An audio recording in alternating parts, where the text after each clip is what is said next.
Hello my dear student, आप सभी का अपनी एकलव्य एकेडमी मेरठ परिवार में स्वागत है। तो आज हमने फिर से अपने होम मैनेजमेंट के क्वेश्चंस लिए गए हैं, जो हम उसी को सीरीज़ को स्टार्ट किया हुआ है। लगभग ये 2 से 3 दिन में कंप्लीट हो जाएगा। उसके बाद हम अपनी अगली ब्रांच, जो हमारी अगली शाखा है होम साइंस की, एक्सटेंशन एजुकेशन प्रसार शिक्षा, उसको स्टार्ट करेंगे।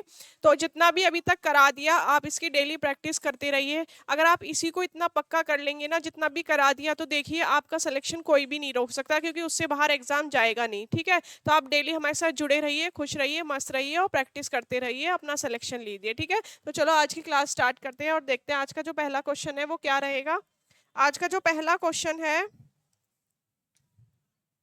वो है, कार्य, विश्राम और शयन के बीच उपयुक्त अनुपात होता है। ठीक है, क्वेश्चन में दिया है कि जो कार्य होता है और जो विश्राम होता है और जो शयन होता है, जो नींद का टाइम होता है, उसके बीच कितना अनुपात होता है। ठीक है, तो देखो कितना होता है, 8 का अनुपात होता है। ठीक है, 8 घंटे क्या है, आपको कार्य करने हैं और 8 घंटे क्या है, आपको विश्राम करना है। इस विश्राम करने में आप टीवी देखिए, बाहर घूमने जाइए, डिनर करिए, फ्रेंड्स के साथ जाइए, मूवी देखिए, कुछ भी करिए। ठीक है, ये आपके विश्राम का टाइम है। और ये 8 घंटे जो होता है आपका शयन, नींद का टाइम होता है। ठीक है, तो ये हमारे जो कार्य करने के बीच का जो अनुपात है वो उस जैसे लिया जाता है, 8 का अनुपात होता है। तो इसका जो राइट आंसर हो जाएगा वो हो जाएगा सी।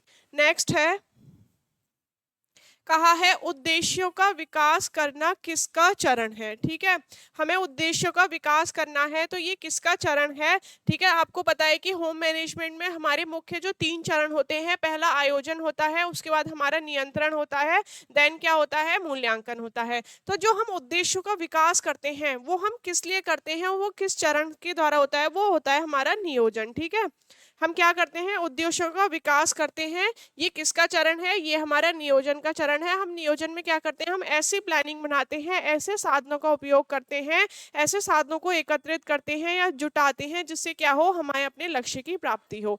ठीक है, तो ये जो होता है हमारे नियोजन के अंतर्गत आता है। इसका राइट आंसर हो जाएगा बी। नेक्स्ट है, कार्य करते समय को मापने का एक उपकरण है। ठीक है, कार्य करते समय मापने का एक उपकरण है, तो वो उपकरण क्या है। ठीक है, कि हमारा कार्य हो रहा है और हमें उसके लिए क्या चाहिए, इक्विपमेंट चाहिए। वो इक्विपमेंट क्या होता है, वो होता है क्या, समय अनुसूची होती है, फर्स्ट ऑप्शन दिया है। सेकंड दिया है कार्य चक्र, फिर दिया है समय क्रम और कार्यों का क्रम। ठीक है, तो ये जो कार्य के समय को मापने का उपकरण होता है वो होता है हमारी समय की सूची। ठीक है, कि आप कोई भी काम कर रहे हैं, सबसे पहले क्या करें, एक लिस्ट बना लें, उसकी एक सूची तैयार कर लें और अपने कार्य को डिवाइड कर दें कि हमें ये वाले काम में इतने घंटे लगेंगे या हम ये वाला काम अपने इतने समय में पूरा कर लेंगे। ठीक है, सबसे पहले क्या करें, आप सूची बनाएं, देन क्या करें, आप अनुमान लगाएं, एस्टिमेट टाइम डिसाइड कर लें उसका।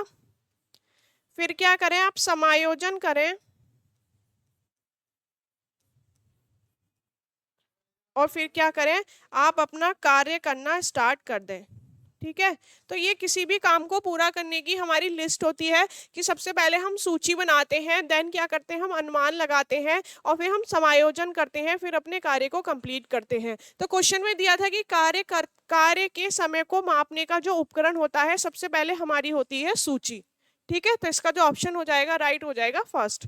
नेक्स्ट है, कहा है हथेली और हाथों से काम करते समय आरामदायक अवस्था वह होती है जो कोहनी से ऊपर का हिस्सा होता है। ठीक है, तो ये कहा है, हम हथेली और हाथों से जब हम काम कर रहे हैं तो वो आरामदायक जो अवस्था होती है, जो वो कौन सी होती है, जब कोहनी हमारे ऊपर का हिस्सा क्या हो, कार्यस्थल के समतल हो। ठीक है, अगर हम ऊपर करके करेंगे तब भी हमारे हाथ पे लोड आएगा, कोहनी पे लोड आएगा, नीचे करेंगे तभी भी लोड आएगा। तो क्या है, जो कार्य हमारा कोहनी का ऊपर का जो हिस्सा है, जो हमारे कार्य करने की पोजीशन है, वो बिल्कुल उसके इक्वल हो, समतल हो। अगर हम उस पोजीशन में काम करेंगे तो हमारा काम अच्छा होगा, बेहतर होगा और क्वांटिटी वाइज क्या होगा, ज्यादा होगा। ठीक है, तो इसका राइट ऑप्शन हो जाएगा थर्ड सी, कि कार्यस्थल के समतल होना चाहिए कोहनी का जो ऊपरा हिस्सा है। ठीक है, नेक्स्ट है, कहा है कार्यरत वातावरण में मनुष्य की विभिन्न अवस्थिति के अध्ययन को क्या कहा जाता है। ठीक है, कहा है कि कार्यरत वातावरण में मनुष्य की जो विभिन्न अवस्थितियां हैं, जो स्थितियां हैं, उनके अध्ययन को क्या कहा जाता है? तो उनके अध्ययन को कार्य एर्गोनॉमिक्स कहा जाता है। ठीक है, इसमें क्या होता है, मानव और मशीन का अध्ययन किया जाता है। ये जो एर्गोनॉमिक्स होता है, इसके अलग से भी क्वेश्चन बन जाते हैं, इसलिए इसके बारे में आपको पता होना चाहिए। ठीक है, ये जो एर्गोनॉमिक्स होता है, ये पहला क्या है, ग्रीक भाषा का शब्द है। ठीक है, आप पहली बात तो यही याद रखेंगे कि ये ग्रीक भाषा का शब्द है, जो कि दो शब्दों से मिलकर बना है। ठीक है, एक मिला है हमारा इर्गोन और एक है हमारा नॉमिक्स। ठीक है, इर्गोन का मतलब होता है कार्य और नॉमिक्स का मतलब होता है प्राकृतिक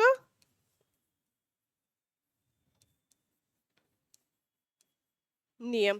तो पहली बात तो हम यही याद रखेंगे, देखो क्वेश्चन में कहा था कार्यरत वातावरण में मनुष्य की विभिन्न स्थितियों के अध्ययन को पहली बात हम क्या कहते हैं, कार्य एर्गोनॉमिक्स कहते हैं। और ये क्वेश्चन बनेगा पक्का और बनता है कि एर्गोनॉमिक्स किससे लिया गया है, तो ये ग्रीक शब्द है जो दो शब्दों से मिलकर बना है, इर्गोन प्लस नॉमिक्स। इर्गोन का अर्थ होता है कार्य और नॉमिक्स का अर्थ होता है प्राकृतिक नियम। तो इर्गोनॉमिक्स क्या करता है, क्या कहता है, उसकी क्या पॉलिसी है, वो कहता है कि आप अगर अपना काम प्राकृतिक नियम, प्राकृतिक दायरे में रह के करेंगे तो काम बेहतर होगा, अच्छा होगा और कम से कम साधनों में पूरा हो जाएगा, समय शक्ति की बचत होगी। ये हमारा एर्गोनॉमिक्स कहता है। जैसे आपको पता है कि गाड़ी में स्टीयरिंग होता है या फिर स्कूटी का जो हैंडल होता है वो उसी पोजीशन में लगा होना चाहिए, उसी एंगल पे होना चाहिए। ये सब हमें कैसे पता चलेगा? ठीक है, ये सब कैसे बनाए जाते हैं, कुछ सोच समझ के ही तो बनाया जाता होगा कि ये कितना ऊपर होना चाहिए, कितना नीचे होना चाहिए। तो ये सब कौन डिसाइड करता है? ये हमारा एर्गोनॉमिक्स ही डिसाइड करता है, जो हमें बताता है कि कार्य की जो पोजिशन है, जो मशीनें हैं, वो किस तरह से प्रयोग में लाई जाए, मनुष्य उनके साथ कैसे काम करे। ठीक है, इसीलिए इसके और भी नाम है। एर्गोनॉमिक्स को पता है सुकार्य के नाम से भी जाना जाता है, सुकार्य की नाम से भी जाना जाता है और इसे कहा जाता है श्रम दक्षता शास्त्र।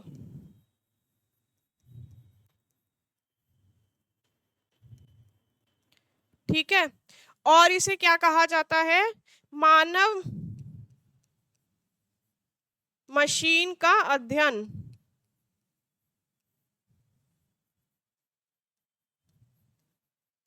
मानव मशीन का अध्ययन और मानव मशीन का सामंजस्य।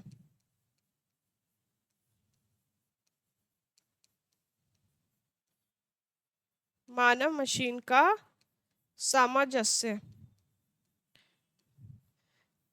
तो बच्चों ये मैं इसके नाम आपको इसलिए बता रही हूँ कि हो सकता है क्वेश्चन में आपको एर्गोनॉमिक्स ना दे। ठीक है, वो आपको सुकार्य की करके पूछ ले, या श्रम दक्षता शास्त्र पूछ ले, या मानव मशीन का अध्ययन पूछ ले।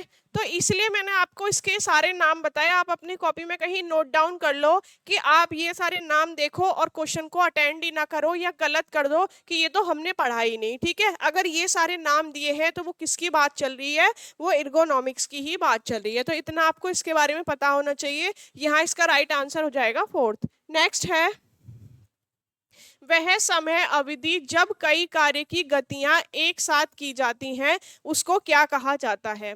ठीक है, जब बहुत सारी गतिविधियां हैं, कार्य जो एक साथ बहुत सारा किया जा रहा है, वो क्या कहलाता है। तो बच्चों देखो, हमारा जब मॉर्निंग से हम काम शुरू करते हैं तो काम हमारा ऐसा चलता है और चलते चलते एक टाइम ऐसा आता है कि ये काम हमारा यहाँ से होता हुआ यहाँ तक आ जाता है। ठीक है, तो ये जो हमारा होता है ना, ये होता है हमारा पीक लोड, जहाँ पे काम का प्रेशर, ये जो शिखर है, बहुत ज़्यादा होता है।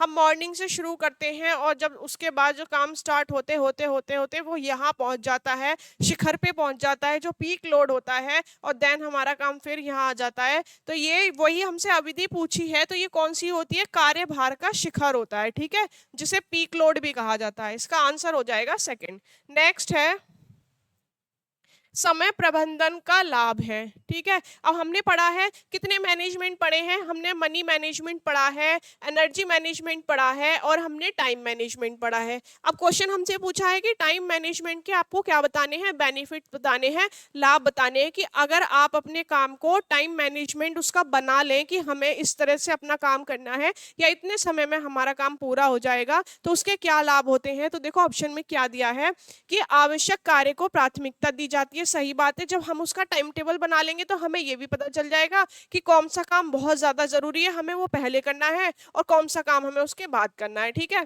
फिर है आराम मनोरंजन हेतु विश्राम का समय उपलब्ध होता है, ठीक है। हम एक शेड्यूल से काम करते हैं तो उसमें हम अपने आराम का भी टाइम डिसाइड करते हैं कि इस टाइम हम बीच बीच में ये करेंगे, ये हमारे विश्राम का टाइम होगा, इस तरह से हम अपना काम करते हैं। फिर पीक वर्कलोड आता है, जो अत्यधिक शिखर वाला टाइम आता है, जब काम बहुत ज्यादा होता है, उससे क्या है, बचा जा सकता है, ठीक है। अब क्या है, आप कोई टाइम टेबल बनाओ ही नहीं, कोई मैनेजमेंट करो ही मत टाइम का, फिर क्या है, काम का प्रेशर एकदम आपके ऊपर आ जाएगा, क्योंकि जो एकदम आपको क्या है, मानो अभी आप पढ़ो मत, ठीक है। अब क्या है कि 1 महीने बाद एग्जाम होना है, अब आपने पढ़ा ही नहीं तो आपके ऊपर प्रेशर आ जाएगा ना, कार्य का कितना ज्यादा लोड हो जाएगा। अब आपको हम बता रहे हैं कि 100 से 110 दिन होंगे ज्यादा से ज्यादा जब आपका ये वाला एग्जाम हो जाएगा, तो आप क्या है, अभी से अपनी तैयारी को शुरू कर दीजिए, ठीक है। हमारे साथ डेली प्रैक्टिस करते रहिए, 100 से 110 दिन में हमारा कंप्लीट हो जाएगा कि हम अपने एग्जाम में बैठ जाएंगे और अपना सिलेक्शन ले लेंगे।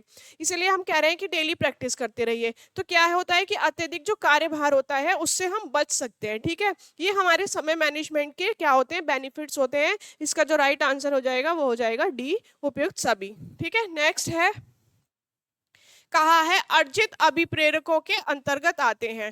देखो अर्जित नाम से ही आपको समझ आ रहा होगा, जिसको क्या किया है, अर्जित, हमने क्या किया है, उसको अर्जित किया है, मतलब ग्रहण किया है, ठीक है। वो अभिप्रेरक कौन से होते हैं?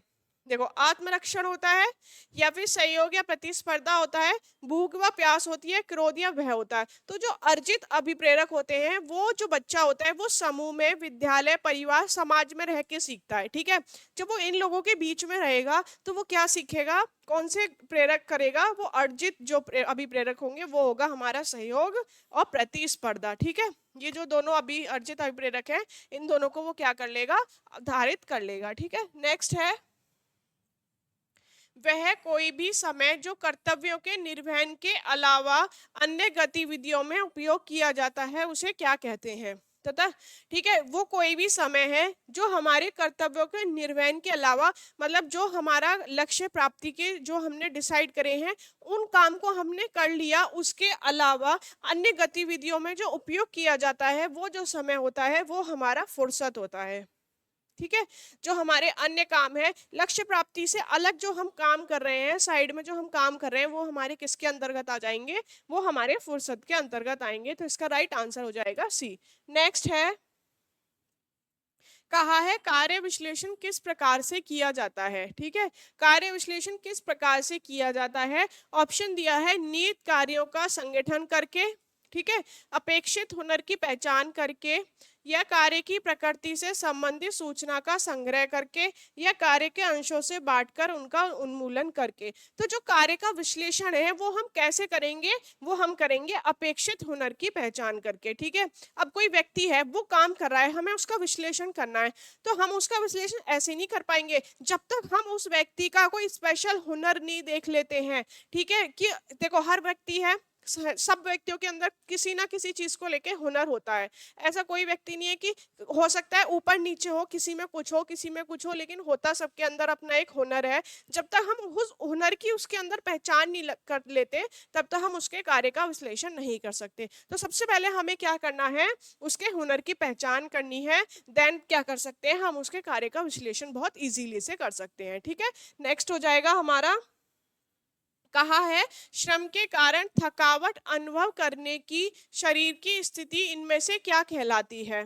ठीक है, ये कहा है श्रम के कारण थकावट अनुभव करने की शरीर की स्थिति को इनमें से क्या कहा जाता है? तो इनमें से इसको थकान कहा जाता है। और ये थकान किसकी वजह से होती है हमारी बॉडी में? लैक्टिक एसिड जब हमारी बॉडी में सिक्रेट हो जाता है, इकट्ठा होने लगता है, तो इसकी वजह से क्या होती है, थकान होने लगती है, ठीक है। इसका जो राइट आंसर है वो हो जाएगा सी। नेक्स्ट है अपगार स्कोर, नापता है। ठीक है, ये क्वेश्चन बहुत बनता है और हो सकता है आगे भी आपको देखने के लिए मिल जाए कि जो अपगार स्कोर है वो क्या नापता है। क्या वो जन भार नापता है, क्या वो त्वचा का पीलापन नापता है, क्या वो श्वास दर नापता है, या फिर हृदय गति नापता है। तो ये जो अपगार स्कोर होता है ना, वो जन्म भार नापता है। ठीक है, और ये कब होता है? शिशु के जन्म के तुरंत बाद 1 से 5 मिनट के अंदर किया जाता है।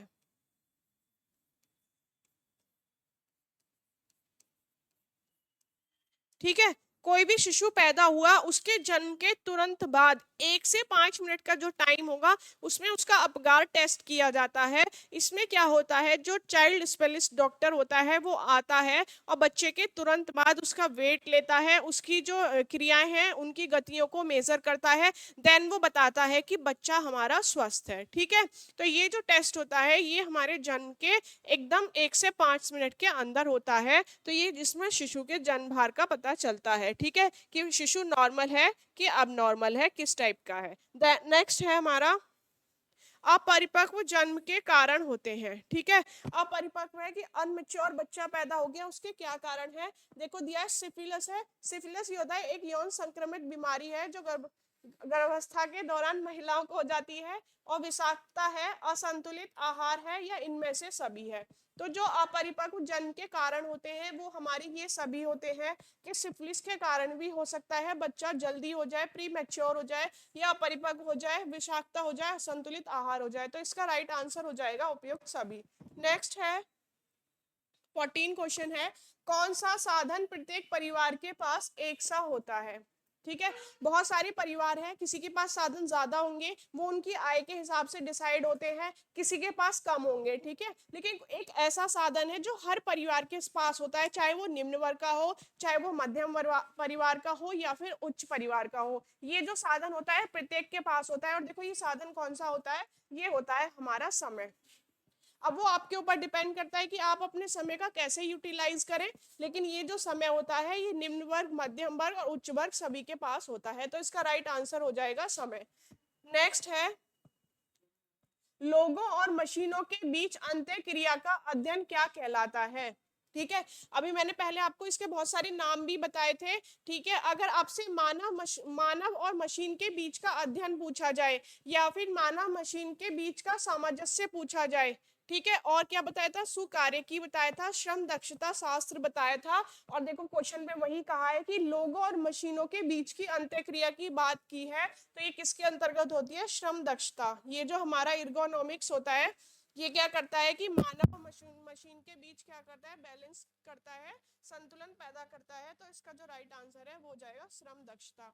देखो इसका यहाँ पर क्वेश्चन श्रम दक्षता से बन गया। हो सकता है जो अगला क्वेश्चन है या जो एग्जाम में आए वो इसका कोई दूसरा नाम देके आपसे पूछ ले, लेकिन क्वेश्चन यहीं से बनेगा, नाम चेंज हो जाएगा। इसलिए आप इसके नाम याद रखिएगा सारे कि इसके क्या क्या नाम होते हैं। अगला क्वेश्चन है 16, भावात्मक घटक का महत्व है। भावात्मक घटक पूछा है, इमोशनल जो हमारे ये होते हैं घटक होते हैं, इनका महत्व पूछा है क्या होता है। तो ये दिया है कार्य करने वाले व्यक्ति की व्यक्तिगत भावनाएं। ठीक है, नेक्स्ट दिया है सही शारीरिक स्थिति, कार्य में लगने वाला समय, या फिर उपयुक्त सभी। तो जो हमारे भावात्मक घटक होते हैं ये कार्य करने वाले व्यक्ति की अभिव्यक्ति की भावनाएं भी होती है, और सही शारीरिक स्थिति भी होती है, और कार्य में लगने वाला समय भी होता है। इसका जो राइट आंसर हो जाएगा वो हो जाएगा उपयुक्त सभी। अगला क्वेश्चन है हमारा 17, व्यक्ति के कार्य का तरीका उन्नत हो इसके लिए मुंडेल ने परिवर्तन के स्तरों को वर्गीकृत किया है। ठीक है, यहाँ पे मुंडेल जी की बात की है। मुंडेल ने क्या किया है, पूरे होम मैनेजमेंट में एक परिवर्तन का वर्ग दिया है। ठीक है, और एक क्या दिया है, हमारा कार्य सरलीकरण की टेक्निक्स बताई है। तो परिवर्तन के वर्ग पूछा है, इन्होंने कितने बताए हैं? तो आप याद रखेंगे इन्होंने 5 बताए हैं। और यही इसके अलावा आपसे ग्रास एवं कैंडल का पूछ ले।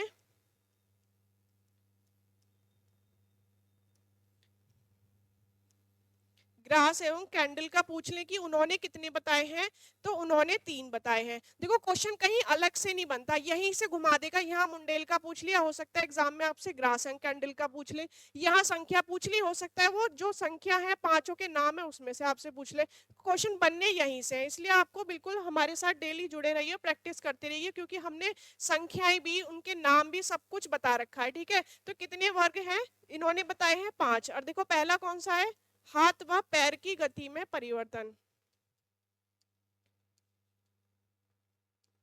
फर्स्ट जो इन्होंने बताया है वो बताया है हाथ व पैर की गति में परिवर्तन। सेकंड बताया है इन्होंने कार्य संग्रह, स्थान व उपकरण में परिवर्तन।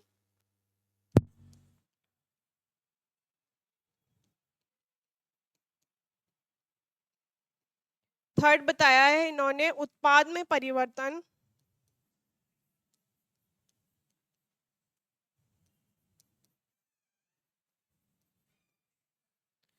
फोर्थ बताया इन्होंने अंतिम उत्पाद में परिवर्तन।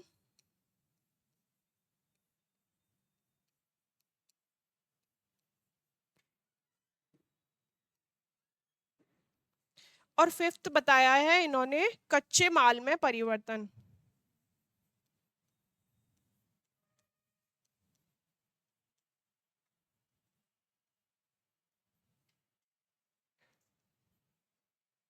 ठीक है, ये इन्होंने 5 परिवर्तन बताए हैं। ये पांचों के नाम आपको याद होने चाहिए, क्योंकि नाम दे के भी पूछ लेता है क्या ये इनके वर्ग के अंतर्गत आता है या नहीं आता। यही ग्रास एंड कैंडल की बात करें तो इन्होंने 3 बताए हैं, लास्ट के जो 2 हैं अंतिम उत्पाद और कच्चे माल का परिवर्तन, ये ग्रास एंड कैंडल ने अपने वर्ग में नहीं ऐड किया है, बस इन्होंने ये 3 बताए हैं। तो आप इनको याद रखिएगा, क्योंकि ये क्वेश्चन पक्का आपको पूछा जाएगा, चाहे वो ग्रास कैंडल दे के पूछ ले या मुंडेल से पूछ ले। ठीक है, नेक्स्ट है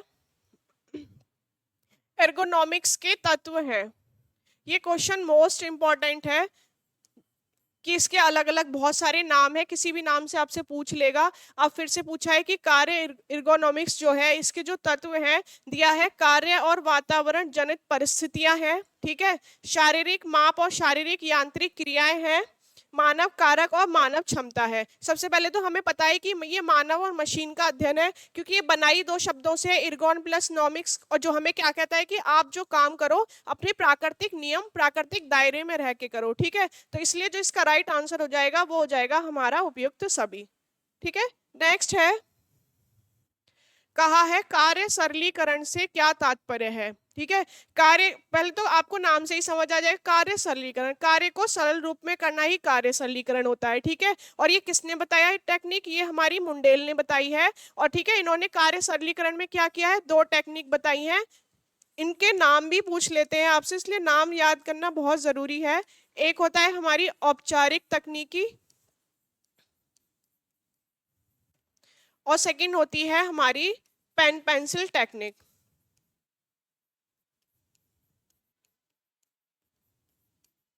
पेन पेंसिल तकनीकी,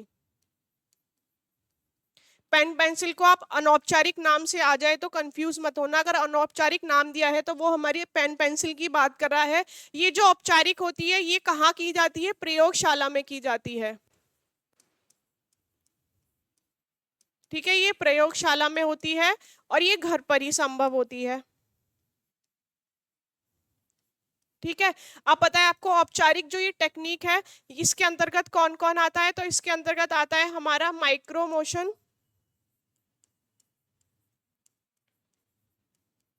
और क्या आता है मेमो मोशन,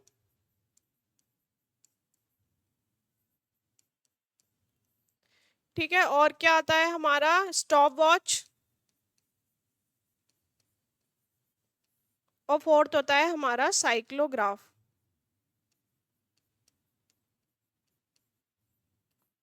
ये किसके अंदर आए हमारे चारों, ये जो हमारी दी थी औपचारिक टेक्निक जो दी थी। ठीक है, अब ये सेकंड है पेन पेंसिल, इसके अंदर भी दिया है। देखो इसके अंदर क्या है, हमारा पाथवे चार्ट है,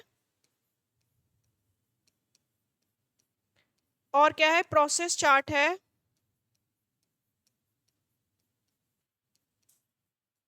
और थर्ड है हमारा मल्टीमैन चार्ट,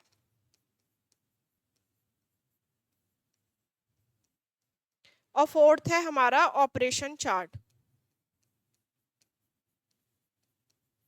अब कार्य सरलीकरण से जो भी क्वेश्चन बनेगा वो इसके अंदर से ही बनेगा, और बनेगा पक्का, क्योंकि किसी ना किसी रूप में बनता है और जो बनेगा वो यहीं से बनेगा। तो आप इन चारों के नाम याद कर लो, दोनों टेक्निक के याद कर लो। किसने दी है? हमारी मुंडेल ने दी है। ठीक है, क्या होता है इसमें? कार्य को सरल तरीके से करने के बारे में बताया जाता है। तो क्वेश्चन हमसे यही पूछा था। तो देखो, सरल कार्य करना, कम कार्य करना, ये कार्य में साधारण उपकरणों का प्रयोग करना, ठीक है, या फिर कार्य के अनुसार उपकरणों मशीनों का उपयोग करके क्या है? कार्य को सरल करना। तो इसका जो राइट ऑप्शन हो जाएगा वो हो जाएगा डी। नेक्स्ट है समय प्रबंधन के औजार हैं। ठीक है, टाइम मैनेजमेंट की बात की गई है कि इसके जो औजार है, हथियार जो बताया है वो क्या बताया है? फर्स्ट दिया है शिखर, भार, कार्यवक्र है, दीवार, घड़ी, कलाई घड़ी है, दौड़ना है, या कंप्यूटर है। तो जो होम मैनेजमेंट के, सॉरी, जो ये टाइम मैनेजमेंट है, इसके जो औजार होते हैं, ये हमारा शिखर भार होता है, कार्यवर्क जिसे हम क्या कहते हैं? ये जो हमारा शिखर होता है इसे हम पीक लोड भी कहते हैं। ठीक है, ये पीक लोड के नाम से भी हो सकता है, जो आपसे पूछ ले। ठीक है, नेक्स्ट है धन कैसा साधन है। ठीक है, हमारे पास दो साधन होते हैं, एक मानवीय होते हैं, एक अमानवीय होते हैं। मानवीय साधन वो होते हैं जो व्यक्ति के अंदर होते हैं, जो व्यक्ति के अंदर निहित हैं, जैसे उसकी रुचि हो गई, उसकी योग्यता हो गई, उसके कौशल क्या है, ये आप किसी व्यक्ति से उससे छीन नहीं सकते, उसका रुचि नहीं छीन सकते, उसकी योग्यता नहीं छीन सकते, उसकी स्किल्स नहीं छीन सकते। क्या है? क्योंकि वो व्यक्ति के अंदर है। ठीक है, यही साथ में अमानवीय होते हैं जिन्हें व्यक्ति बाहर से ग्रहण करता है, जैसे धन हो गया, ठीक है, या कोई वस्तु उसने परचेज कर ली, धन, और ये सब जो होते हैं ये होते हैं हमारे अमानवीय साधन। तो ये धन है। धन क्या है? व्यक्ति बाहर से काम करता है, उसके बदले में क्या है? धन पाता है। तो धन जो होता है ये होता है हमारा अमानवीय साधन। ठीक है, इसका राइट ऑप्शन हो जाएगा बी। नेक्स्ट है किस साधन की गुणात्मक सीमाएं होती हैं। ठीक है, जिन्हें हम माप सकते हैं, जिनकी गुणात्मक सीमाएं होती हैं, तो वो किसकी होती हैं? जो भौतिक पदार्थ होते हैं इनकी अपनी एक सीमाएं होती हैं। इनमें जो भी काम करा जाता है वो एक सीमा के रूप में ही रह के किया जाता है, तभी हम अपने लक्ष्यों की प्राप्ति कर सकते हैं। तो इसका जो राइट आंसर हो जाएगा बी, कि जो भौतिक पदार्थ होते हैं उनकी अपनी गुणात्मक सीमाएं होती हैं। नेक्स्ट है आय व्यवस्था में सबसे पहले आवश्यक है। जो हम ये मनी मैनेजमेंट करते हैं उसमें जो सबसे पहले महत्वपूर्ण क्या होता है? ठीक है, क्या आवश्यक होता है? क्या लक्ष्यों को जानना होता है, धन का विश्लेषण करना होता है, विभिन्न अवस्थाओं का ज्ञान होता है, या आय और आवश्यकताओं में सामंजस्य होता है। ठीक है, तो आय व्यवस्था में जो सबसे पहले होता है, हम क्या करते हैं? अपने लक्ष्यों को जानते हैं, हम अपना गोल डिसाइड करते हैं, उसके बाद ही हम अपनी प्लानिंग स्टार्ट करते हैं। तो ये जो हमारे लक्ष्य होते हैं, गोल होते हैं, इनमें क्या होता है? आय व्यवस्थापन का ये सबसे महत्वपूर्ण है कि हमें पता तो होना चाहिए हमारा गोल क्या है, उसी के बाद तो हम अपना मनी मैनेजमेंट करेंगे कि हमें कैसे कैसे अपने खर्चे करने हैं। ठीक है, कैसे अपना बजट बनाना है। तो यहाँ इसका राइट आंसर हो जाएगा फर्स्ट। नेक्स्ट है, कहा है समय व्यवस्थापन की योजना के सफल होने से, अगर ये जो टाइम मैनेजमेंट है ये सफल हो जाए, जो हमने बनाया था, अपने शेड्यूल जो बनाया था, ये अगर सफल हो जाए तो इसके होने से क्या होता है? संतोषजनक पारिवारिक लक्ष्यों की प्राप्ति होती है। बिल्कुल होती है। परिवार के सदस्य मानसिक रूप से संतुष्ट होते हैं। संतोष पारिवारिक लक्ष्य एवं मानसिक संतुष्टि दोनों होते हैं। तो आपने अगर जो टाइम मैनेजमेंट बनाया है और वो सक्सेसफुल हो गया है, ठीक है, तो उससे क्या होगा? वो संतोषजनक भी होगा, पारिवारिक लक्ष्य एवं मानसिक संतुष्टि दोनों ही होती है। तो इसका राइट जो आंसर हो जाएगा वो जाएगा सी। नेक्स्ट है वॉशिंग मशीन का कार्य सिद्धांत है। वॉशिंग मशीन जो हम कपड़े धोते हैं वो किसके सिद्धांत पे काम करती है? तो वो करती है हमारी अपकेंद्रण, क्योंकि आपने देखा होगा वॉशिंग मशीन में मिडल में ही उसकी मशीन वो लगी रहती है, जो मोटर होती है वो उसके मिडल में होती है, और जब हमने उसमें कपड़े डालते हैं तो वे विपरीत दिशा में चलने शुरू होती है। अपकेंद्रण की क्रिया होती है, जिससे क्या होता है? हमारे कपड़े धुल जाते हैं। ठीक है, यही इसी के साथ जो हम मक्खन चलाने वाली मशीन होती है ना, जिससे हम मक्खन निकालते हैं, मट्ठा चलाते हैं, तो वो भी किस पे काम करती है? अपकेंद्रण सिद्धांत पे ही काम करती है। इसका राइट आंसर हो जाएगा फर्स्ट। नेक्स्ट है सर्वाधिक ऊर्जा का उपयोग करने वाला कार्य है। ठीक है, सर्वाधिक ऊर्जा का उपयोग करने वाला कार्य कौन सा है? तो देखो, तीन उसमें पार्ट में डिवाइड किया गया है। एक हल्का कार्य, एक होता है हमारे, पहला होता है हमारा हल्का कार्य, दूसरा होता है हमारे मध्यम कार्य, और थर्ड होता है हमारा भारी कार्य। ठीक है। अब पूछा है सर्वाधिक ऊर्जा का उपयोग करने वाला कार्य है, क्या बुनना है, आटा गूंथना है, फर्श पोंछना है या डस्टिंग है। ठीक है, ये जो बुनना होता है ये होता है हमारा हल्का कार्य। ठीक है, आटा गूंथना है हमारा मध्यम कार्य, और जो ये फर्श पोंछना, जो हम पोछा लगाते हैं ना, ये होता है हमारा भारी कार्य। ठीक है, तो इसका जो राइट आंसर है, भारी कार्य हमसे पूछा था तब वो हो जाएगा सी। डस्टिंग करना भी हमारा आ जाता है हल्का कार्य। नेक्स्ट है, धन समय शक्ति तीनों की एक की अधिक आवश्यकता होती है, वो कौन सी अवस्था होती है जब हमें धन समय और शक्ति की बहुत ज्यादा आवश्यकता होती है। तो हमारी तीन अवस्थाएं होती हैं। पहली होती है प्रारंभिक अवस्था, ये किसने दी है आपको ये भी याद रखना पड़ेगा, किसने बताई है, ये विग्लो ने बताई है। ठीक है, एक होती है हमारी विस्तृत अवस्था,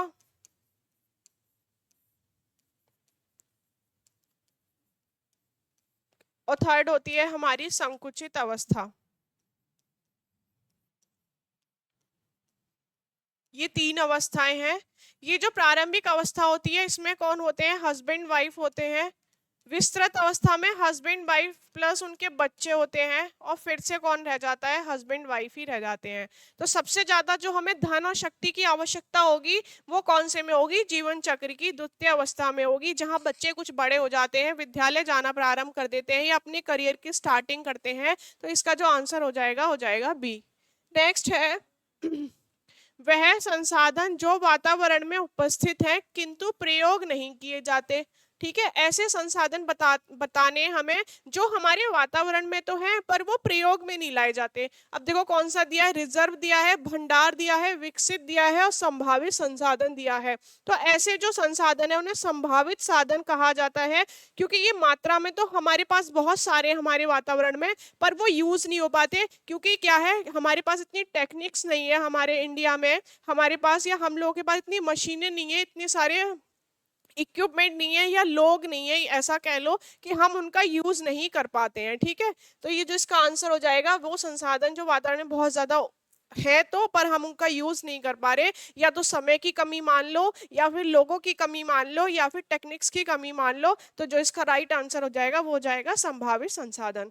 नेक्स्ट है, समुदाय संसाधन का एक उदाहरण है निम्नलिखित में से कौन सा है। ठीक है, समुदाय मतलब जो बहुत सारे समूह में लोग हैं उनके द्वारा वो यूज किया जा रहा है, तो वो संसाधन कौन सा है, क्या पानी है, समय है, कौशल है, धन है। तो वो पानी है जो बहुत सारे लोगों द्वारा यूज किया जा रहा है, जो समुदाय की श्रेणी में आएगा। नेक्स्ट है, पारिवारिक संसाधन प्रबंधन में निम्नलिखित सभी अवधारणाएं शामिल है केवल एक को छोड़कर।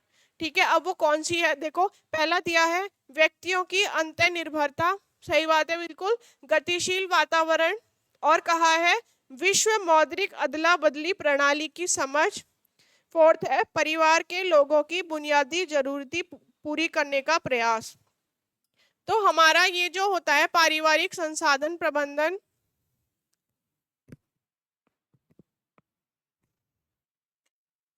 इसमें जो अवधारणाएं शामिल होती हैं वो हमारी व्यक्तियों में अंतर्निर्भरता भी होती है, गतिशील वातावरण भी होता है।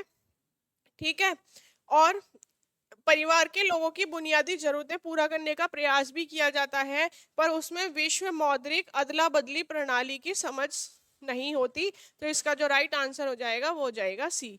अगला क्वेश्चन है, मानव संसाधन है। ठीक है, मानव संसाधन कौन से हैं, ऑप्शन दिया है सामान्य सुविधाएं, वस्तुगत सामग्री, या मनुष्यों में अंतर्निहित या वित्तीय संपत्ति। तो मैंने आपको बताया कि जो मानव संसाधन होते हैं मनुष्य के अंदर होते हैं, तो ये जो होता है हमारे जो मनुष्य में अंतर्निहित होते हैं वो हमारे मानव संसाधन के अंतर्गत आते हैं, और ये जो सुविधाएं हो गई, वस्तुगत सामग्री जो हो गई, ये हमारी अमानवीय साधन के अंतर्गत आती है। नेक्स्ट है, कहा है एक संसाधन है जो हम सब साझा करते हैं, हालांकि यह वो है जिसके प्रति हम सामान्यतः लापरवाह भी रहते हैं। ठीक है, अब वो ऐसा कौन सा संसाधन है, क्या धन है, समय है, ऊर्जा है, जल है। तो ये जो संसाधन है ये समय है जो हम सबके पास तो है, लेकिन कुछ व्यक्ति तो खाली बैठे बैठे ही इसे वेस्ट कर देते हैं, कुछ लोग ही हैं जो इसका यूटिलाइज कर पाते हैं। तो इसका राइट आंसर हो जाएगा हमारा बी, समय। अगला क्वेश्चन है, शिक्षा का सबसे महत्वपूर्ण कार्य क्या है। जो शिक्षा है, हमारी एजुकेशन है, इसका जो सबसे महत्वपूर्ण कार्य है वो क्या होता है? क्या आर्थिक विकास करना होता है, मानव संसाधन विकास है, औद्योगिक विकास है, या राजनीतिक विकास है? तो जो एजुकेशन का सबसे महत्वपूर्ण जो कार्य होता है वो होता है मानव संसाधन का विकास करना तथा मानव स्वास्थ्य, जनसंख्या उनका कंट्रोल करना, उनका कल्याण करना, उनकी वृद्धि करना, उनका विकास करना, ये हमारा शिक्षा के महत्वपूर्ण कार्यों में आता है। इसका राइट आंसर हो जाएगा बी। नेक्स्ट है, संसाधनों का उपयोग तुलनात्मक रूप से परिवार जीवन चक्र के चरण में कम होता है। ठीक है, वो कौन सी अवस्था है पारिवारिक जीवन चक्र की, जब क्या है संसाधनों का उपयोग तुलनात्मक रूप से कम होता है? तो ये हमारी जो होती है शुरुआती अवस्था होती है ना, जिसे हम प्राथमिक अवस्था भी कहते हैं। इसमें हस्बैंड वाइफ होते हैं, तो इसमें क्या होता है, संसाधनों का उपयोग जो होता है वो तुलनात्मक रूप से क्या होता है, कम होता है। ठीक है, नेक्स्ट है, भौतिक संसाधनों में टिकने वाली वस्तु है।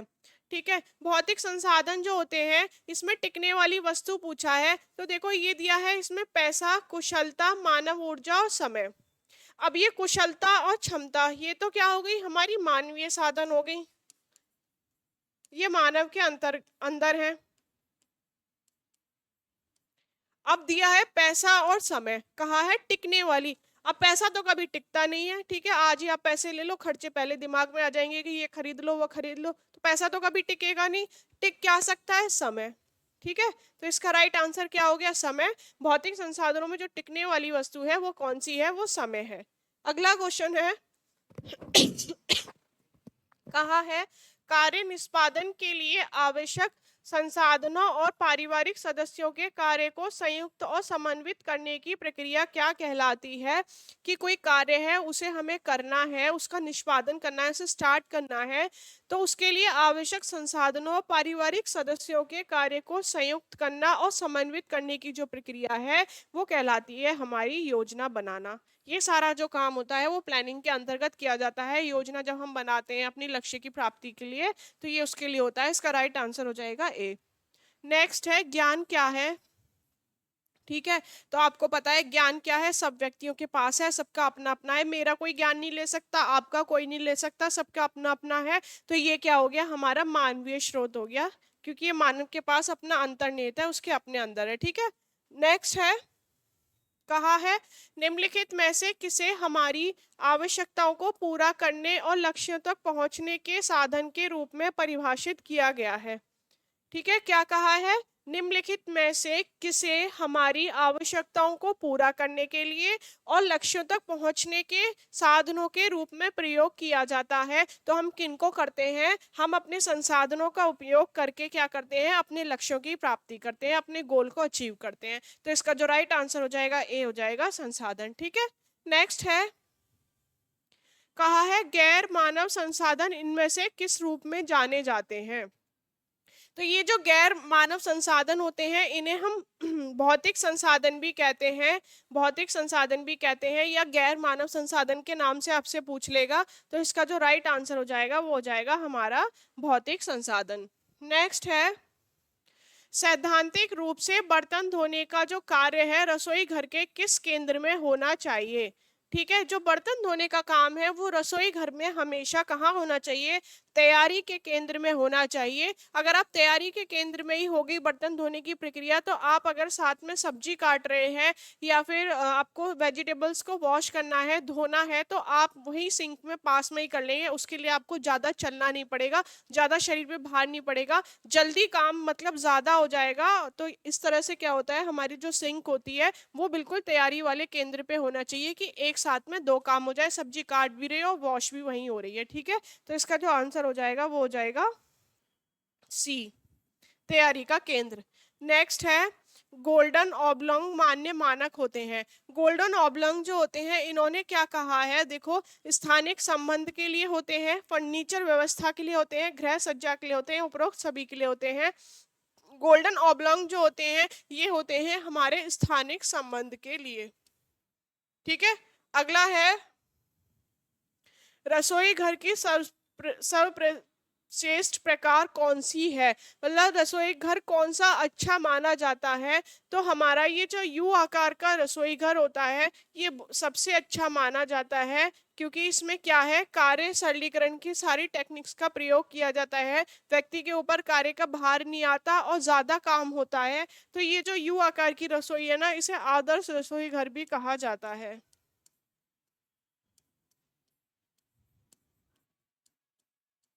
आदर्श रसोई घर किसे कहा जाता है ये भी पूछा जा सकता है। तो यू आकार की जो रसोई घर उसी होती है उसे आदर्श रसोई घर भी कहा जाता है।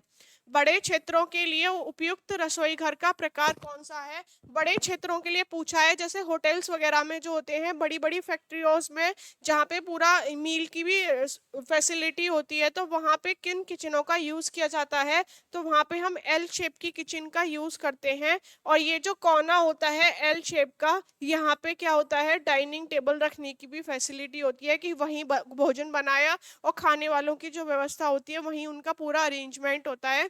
तो इस तरह से बड़े जो क्षेत्र होते हैं उनमें जो अच्छी मानी जाती है वो हमारी एल शेप की किचन मानी जाती है।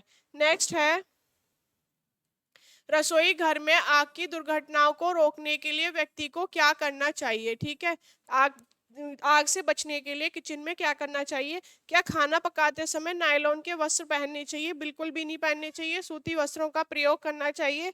ठीक है, खाना पकाने के बाद गैस सिलेंडर बंद करना चाहिए। खाना पकाने के दौरान कीट निरोधक स्प्रे का उपयोग करें। ठीक है, नेक्स्ट दिया है, रसोई घर में केरोसिन तेल रखें। तो बच्चों क्या है, आप खाना बनाते हो, खाना पकाने के बाद तुरंत क्या है, गैस सिलेंडर बंद कर दें। या नाइट में भी आप सोने जाते हैं तो जो गैस सिलेंडर है उसे आप बंद करके सोए, पता नहीं कि कोई चूहा हुआ हो ये काट जाए पाइप वगैरह। तो सेफ्टी के पर्पज से आपको काम खत्म होने के बाद हमेशा सिलेंडर से उस गैस को ऑफ कर देना चाहिए। ठीक है, नेक्स्ट है, कार्यस्थल की ऊंचाई निर्धारण करने की मुख्य कारक क्या है। ठीक है, हम कार्य जो स्थल है उसकी ऊंचाई कैसे हम निर्धारित करेंगे।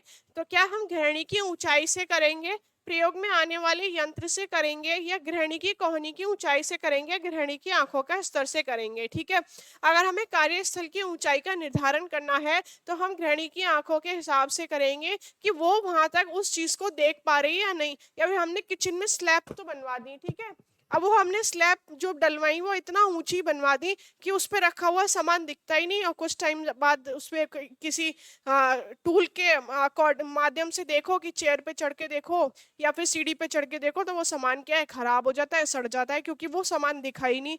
इसलिए क्या होता है कि गृहिणी की आंखों के स्तर के हिसाब से ही जो हमारा कार्यस्थल बनाया जाता है उसकी ऊंचाई निर्धारित की जाती है, गृहिणी की आंखों के स्तर के हिसाब से। इसका राइट आंसर हो जाएगा डी। नेक्स्ट है, दो काउंटर रसोई घर को इनमें से किस नाम से जाना जाता है। ठीक है, दो काउंटर बना दिए, अब जो सारे काम हैं वो इन्हीं काउंटर पे हो रहे हैं। ठीक है, तो इनको किस नाम से जाना जाएगा। सबसे पहले तो आप याद रखेंगे इसे पुलमैन के नाम से जाना जाएगा, और जो इसका बीच का एरिया है ये हम रास्ता आने जाने के लिए यूज करेंगे, और जो दोनों काम होंगे वो किचन के इन दोनों ही स्लैब पे पूरा होंगे, और ये जो किचन है हमारी पुलमैन रसोई घर कहलाती है। इस नेक्स्ट है, एक बार में मादा मच्छर कितने अंडे देती है। ठीक है, तो आप याद रखेंगे वैसे तो एक बार में जो मादा मच्छर है वो हमारी 250 से कितने देती है, 300 अंडे देती है। पर हम ऑप्शन के अकॉर्डिंग इसका आंसर लगाएंगे। अब हमें यहाँ 250 से 300 तो दिया नहीं, लेकिन देखो 100 से 50 में 250 300 नहीं आएगा, 100 से 500 के बीच में हमारा 250 300 आ जाएगा। तो इसका जो राइट आंसर हो जाएगा बी, और 50 से 100 के बीच में भी नहीं आएगा, तो इसका राइट आंसर बी है। और आपसे ये भी पूछ लिया जाता है कि नर मादा मच्छर का जीवन काल कितना होता है, जो 6 से 8 दिन होता है। यही आपसे मादा मच्छर का जीवन काल पूछ ले तो 6 से 8 हफ्ते होता है। ठीक है, दोनों में ये डिफरेंस है कि अगर नर मच्छर है तो उसका जीवन काल होगा 6 से 8 दिन, और अगर मादा मच्छर है तो उसका जो जीवन काल होता है वो होता है 6 से 8 हफ्ते।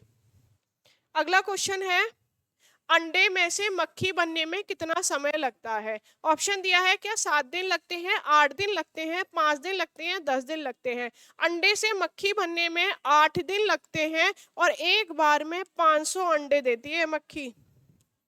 ठीक है, संख्या भी पूछी जा सकती है आपसे, तो आप याद रखेंगे कि 8 दिन लगते हैं अंडे से मक्खी बनने में, और कितने देती है अंडे? ये देती है 500। अगला क्वेश्चन है, किस प्रकार की मिट्टी घर में अधिक सीलन उपयुक्त करती है? तो सीलन के लिए देखो बहुत सारे घर देखे होंगे, बहुत ज्यादा सीलन आती है, ठीक है। तो किस तरह की जो मिट्टी है जिससे सीलन बहुत ज्यादा उत्पन्न होती है? क्या रेतीली मिट्टी है, चिकनी मिट्टी है, कंकरीली है? उपयुक्त में से कोई नहीं। तो ये जो चिकनी मिट्टी होती है, अगर हम इसका यूज घर बनाने में करते हैं तो इससे घर में बहुत ज्यादा सीलन रहती है, क्योंकि इस ये मिट्टी होती है, ये क्या करती है कि ये पानी को अपने अंदर एब्जॉर्ब नहीं करती। ये क्या करती है, पानी को अपने अंदर भर तो सकती है पर ये एब्जॉर्ब नहीं करती। आपने देखा होगा दिवाली पे आप दिए खरीद के लाते होंगे मिट्टी के, सबसे पहले क्या करते हैं, आप उन्हें पानी में डिप करते हैं, ठीक है। तो पानी उनके अंदर भर जाता है, जितना उन्हें थोड़ा बहुत सोखना होता है वो सोख लेते हैं, बाकी उनके अंदर पानी भरा रहता है। तो मेनली जो इनका यूज होता है वो मिट्टी के बर्तन बनाने में ही होता है। और रेतीली मिट्टी जो होती है, कंकरीली मिट्टी होती है, ये सबसे अच्छी होती है घर बनाने के लिए।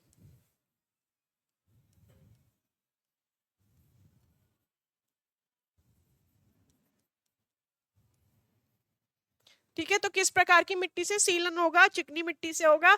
और अच्छी मिट्टी पूछी जाए घर बनाने के लिए तो वो होती है हमारी रेतीली और कंकरीली। अगला क्वेश्चन है, किसी बिजली के उपकरण में थर्मोस्टेट का कार्य है? ठीक है, थर्मोस्टेट जो दिया है इसका क्या कार्य है? फर्स्ट ऑप्शन दिया है, कांच आंच को मनचाहे तापमान पर बनाए रखना, आंच को दूसरे स्थान पर स्थानांतरित करना, थर्मल कंडक्शन, या फिर आंच का बहाव रखना। तो आप याद रखेंगे जहां भी बिजली के उपकरण में थर्मोस्टेट की बात की जाए, थर्म से मतलब ताप से ही रिलेटेड होता है, तो ये क्या होता है, हम आंच को मनचाहे तापमान पर बनाए रख सकते हैं थर्मोस्टेट के द्वारा। ठीक है, इसका जो राइट ऑप्शन हो जाएगा ए।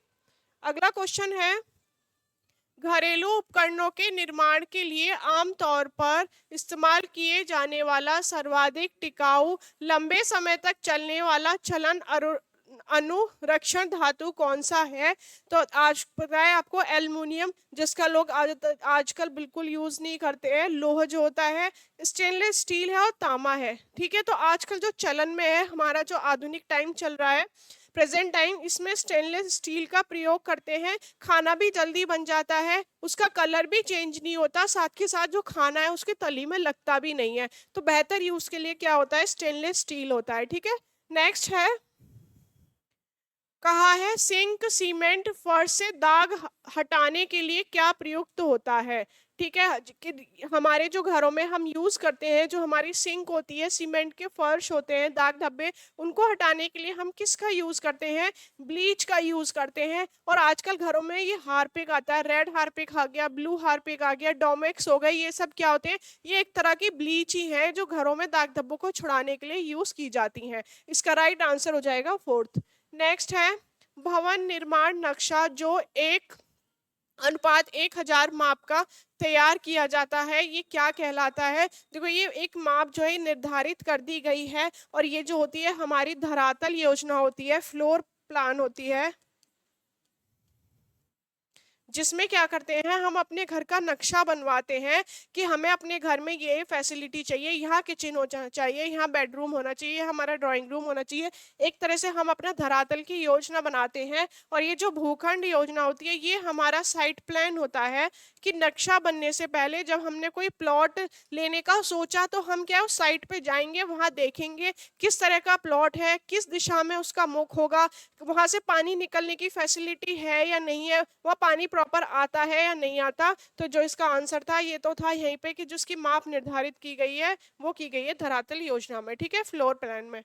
नेक्स्ट है, रेफ्रिजरेटर के संपीडक मतलब कंप्रेसर में जो गैस भरी होती है वो क्या, कौन सी गैस होती है? आप याद रखेंगे वो फ्रेऑन 12 होती है। ठीक है, और जो हमारी एसी में भरी जाती है वो भी हमारी फ्रेऑन 12 ही होती है। ठीक है, नेक्स्ट है, निम्न में से कौन सा घरेलू उपकरण समय तथा शक्ति में बचत करता है? तो कौन सा उपकरण है, कौन सा इक्विपमेंट है जो हमारा समय भी बचा रहा है, हमारी एनर्जी को भी बचा रहा है? तो वो हमारा होता है प्रेशर कुकर। खाना बहुत जल्दी बनता है, और क्या है, आप बहुत ज्यादा एक साथ बना भी सकते हैं, क्वांटिटी में भी आप बहुत ज्यादा बना सकते हैं। इसका राइट आंसर हो जाएगा फर्स्ट। नेक्स्ट है, कटलरी के अंतर्गत आते हैं। देखो कटलरी का मतलब है काटने वाली चीजें होंगी, तो इसके अंतर्गत कौन आएगा? चम्मच, छलनी, कद्दूकस। ठीक है, चम्मच, चाकू, छलनी, कांटे, कद्दूकस, या फिर चाकू, कांटे, चम्मच। तो ये चाकू, कांटे, चम्मच जो होते हैं ये हमारे कटलरी सेट के अंतर्गत आते हैं। राइट आंसर हो जाएगा इसका डी। नेक्स्ट है, खिड़की के सबसे निचले हिस्से को कहते हैं। ये हमारी एक खिड़की हो गई।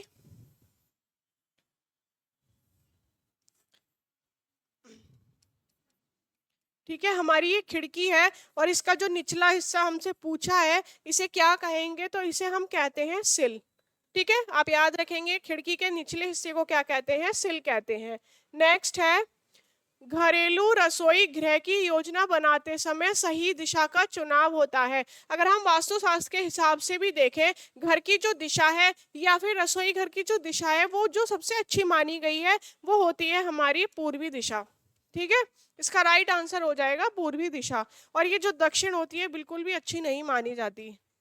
नेक्स्ट है, रसोई घर का आकार इस आकार का कभी नहीं होना चाहिए। देखो किस किस आकार का नहीं होना चाहिए?